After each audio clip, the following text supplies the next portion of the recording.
Ito naman po yung pantry natin, no? Silipin natin, no? Yan. Meron tayong sink.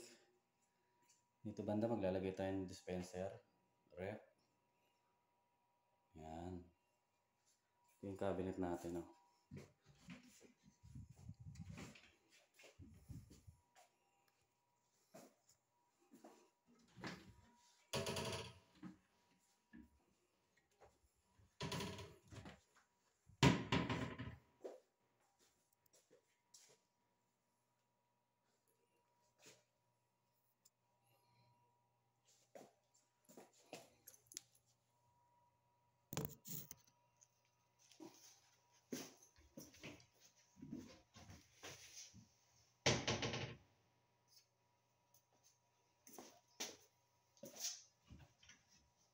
So, close din po ito.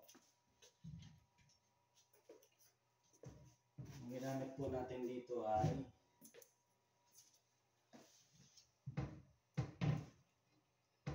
modular cabinet na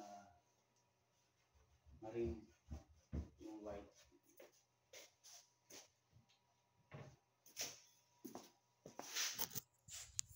Yan po yung ibabaw niya, quartz po yan. May supply na rin po yan ng tubig. Sa ilalim, naglagay tayo ng grease trap. Yan. Dito may clean out. Sundutan ng mga bara. Yan.